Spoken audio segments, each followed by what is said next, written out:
Hello and welcome to American Beer TV, where we talk about everything American craft beer. We've got a great episode for you today. We are doing our year review on American craft beer scene and what's hot, what's not, what's going on, and all the new and happening things in American beer this year. For 2010. For 2010. And we've got a special beer to share with that. We've got the 2010 Jubal Ale from Deschutes Brewing.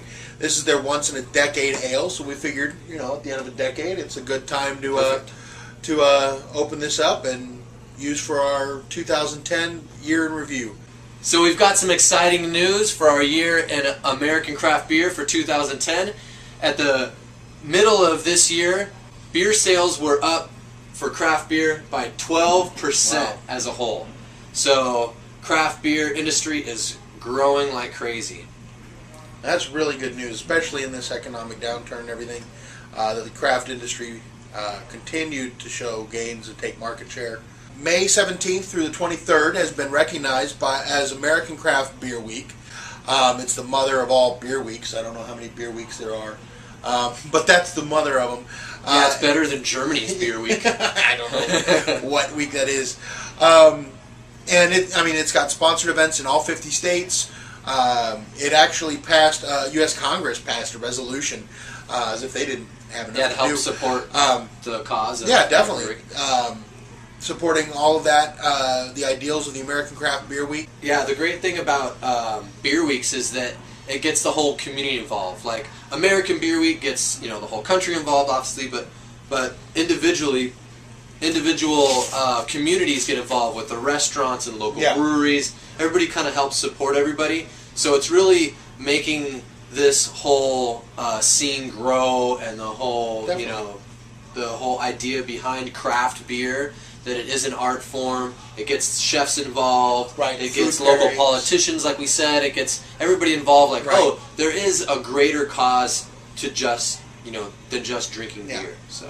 Beer's always been considered a social lubricant, if you will, and gets people together. So that's what the American Craft Beer Week's all about. So check it out. Again, May 17th to 23rd. It'll be nationwide, so look for that in 2011. It was a hit in 2010 and will be for many years to come. So as we dive into this 2010 Jubal, we want to note that the Great American Beer Festival this year broke all of its previous records by completely selling out 5 weeks before the festival even started. Yeah. Cheers to that.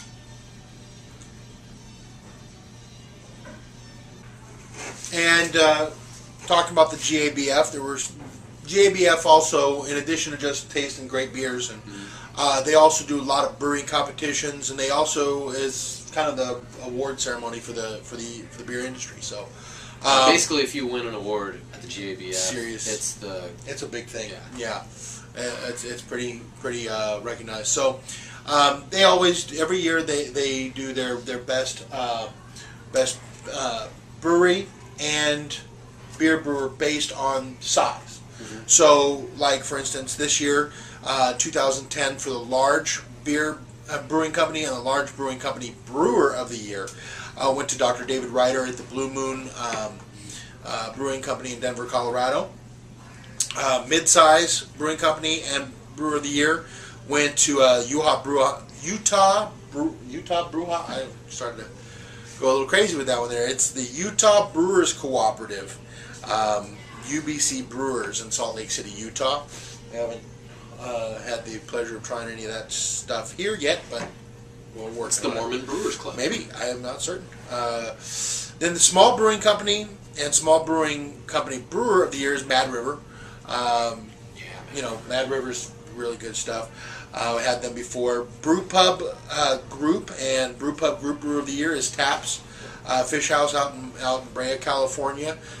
They're pretty close to us here. I've had some of their stuff. 10 minutes away from us. Yeah, I can attest to that. They're really, really good. They always win something from the GABF, always. Yeah, they make really nice beers. And then I think this is kind of neat. Large brew pub and large pub brewer and small brew pub and small brew pub brewer of the year both went to Pizza Port, but went to two different Two different restaurants. Large went to Pizza Port in Carlsbad, and small went to Pizza Port in San Clemente.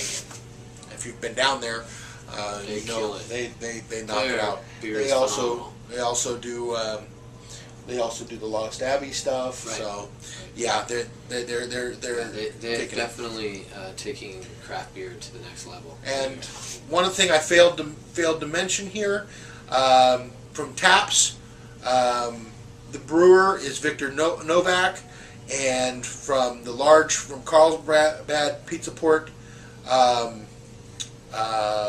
that just says Pizza Port Brew Guys. So the small brew pub is Noah Regner. So thanks Noah and Victor and all the other brewers out there, Dr. David Ryder, so that are winning awards for your wonderful beers. Yes. Keep it up. So woohoo! Yay!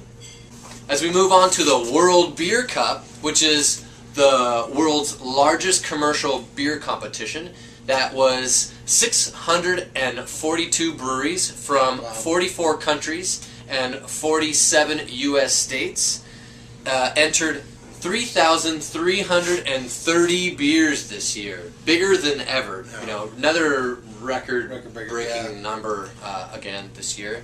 And those judges must have a hard time going through. Yeah, they gave out 268 awards this year. Wow! And the only one that I'm totally dissatisfied with is that the large brewing company category went to Asia Pacific Breweries Limited, which is kind of not what this show is all about, because that's a big brewery. So it would either go to them or go to Miller or so Bud or whatever. Better them than that. So. Who cares? So on to the important stuff. So Brewers Association World Cup beer champion for mid-sized brewery went to Firestone Walker Brewing Company out of Paso Robles. Nice. And their brewmaster is Matthew Brynildsten. Did I say that right? Yes. I think so. Sorry, Matt. And the small brewing company went to Ballast Point Brewing Company and the Ballast Point Brew Team. Phenomenal beers. Yeah. I love their stuff. All their stuff. They were on an actual show on Food versus City, I think, doing. Oh yeah, Sculpin. Yeah, Chef versus City. Yeah, Chef versus. That's what it was. So, getting some recognition there. That's good. And large brew pub category went to Iron Hill Brewery and Restaurant in Wilmington, Delaware, and that's their Iron Hill Brew Team. And small brew pub category went to Devil's Backbone Brewing Company out of Roseland, Virginia, and their brewmaster is Jason Olive. So, way to go, Jace. Good job, man. Also, starting on November 21st, Discovery Channel aired Brewmasters, one you've probably been watching, and if you haven't, you probably should be. So it's all about Dogfish Head and their main brewer, Sab Calione of Dogfish Head in Delaware, and he goes all over the world, making all kinds of weird, crazy beers, taking things down to the New Zealand Beer Festival and whatnot. So it's great insight into not only the beers they make, but the beer industry as well. So you definitely need to be checking that one out. I think that show is really going to change people's perception of craft beer. Yeah. Because it's so eccentric, and it shows that there really is more to the brewing process than just malt and hops. Yeah. It shows that there are people really thinking about it, and that we really want to push the industry further, and get more people turned on to different flavors and make people aware. Exactly. It's like create awareness. So that's a great way to do it, and Discovery Channel does a really good job with that. Definitely. So that's a great addition in 2010 to the beer world. And we have for you from RateBeercom, the best breweries in 2010 were from number 10, The Brewery out of Placentia. We have Hair the Dog Brewing Company. We have Stone Brewing Company at number 8. 7 is Great Divide Brewing Company out of Denver. 6 is Russian River Brewing Company. Number 5 is Bell's Brewing Company. Number 4, Founders. And number 3 is Cigar City Brewing Company out of Florida. 2 is AleSmith Brewing Company. And number 1, Three Floyds. There you go. Yeah. Yeah, and I'll tell you what. Man, I wish we had more serious. We Three need Floyds to figure that around out. here. Yeah. Every time I taste one of their beers, I'm like, yeah, their beer is freaking awesome. Yeah, so we definitely need to get some out here in Southern California. Where that's when you guys back east, you got to log on. Also, the Founders Brewing Company, we needed some more of that stuff out here. But let's talk about trends in 2010 and what was big in the craft brew industry. 2 big things started to really surface. One is it's been gathering momentum over the past year or so, but it's really the barrel-aged beers. Oh, yeah. Stouts aged in bourbon barrels. People are starting to use things like brandy barrels, red wine barrels, white wine barrels, all kinds of different oak barrels, and so that's just taken over. If you look at Rate Beer's top 10 beers in the country for 2010, it's like 90% of them are imperial stouts. Yeah, and most of them are aged in bourbon barrels or oak of some sort. It's like a who's who. We've got Cigar City bourbon barrel aged imperial stout, Three Floyds oak aged Dark Lord, Three Floyds vanilla bean barrel Dark Lords. We've got Goose Island Bourbon County Stout, Kentucky Breakfast Stout, Bell's Bourbon Double Barrel Cream, or not barrel, but Bell's Bourbon Barrel Double Cream, Expedition Stout. So, I mean, can you say that after you drink one of those beers? No, probably not, because those things are pretty hefty beer. Yeah, they just make it difficult to say. Yeah, I think as the barrel programs progress with all of the breweries, they end up buying more barrels, and the bourbon companies they get wise to this. They know that they're selling them barrels, and the whole community thing is like totally taking off. And they just now they're putting finding more space in their warehouses, where to condition these beers, what to do with them, how to even carbonate them, all that whole thing. Yeah. It's like this whole learning curve. Now we're really starting to hone in on our skills, and American brewers are freaking nailing it. It's making some phenomenal beers. Busting out right now. I mean, it's a great. If you haven't gotten out and tried a bourbon barrel aged stout yet, you must. There's a lot on the market. Goose Island, Three Floyds, Cigar City, the brewery's Black Tuesday.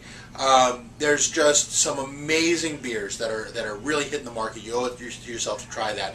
Let's take a look at Beer Advocate's top 10 beers for 2010. So, starting at number 10. From number 10. Let's just go on up. Sculpin India Pale Ale from Ballast Point Brewing Company in San Diego. So good. Took 10. Supplication American Wild Ale. That's from Russian River. I believe that one's brewed with cherries too, I think. But that's barrel-aged, right? Definitely barrel aged. Dark Lord Imperial Stout took number 8, 15% Russian Imperial Stout. That's from Three Floyds. Canadian Breakfast Stout from Founders took number 7. Bell's Hop Slam Ale took number 6. Founders Breakfast Stout took number 5. The Abyss from Deschutes Brewery. Enjoying it. Well, this isn't The Abyss, but it's from Deschutes. What? Yeah. Hello. Yeah. You throw me off like that. Kentucky Breakfast Stout took number 3. Pliny the Younger took number 2, and number 1, drum roll, Pliny the Elder from Russian River Brewing Company. So, probably the most sought after beer in the country. It is. It's been so. That's the year in review, 2010. Everything that's happening in the craft beer industry that you need to be aware of. So, well, cheers. Happy New Year, everybody. Happy New Year, and we'll bring you what happens in 2011 as well.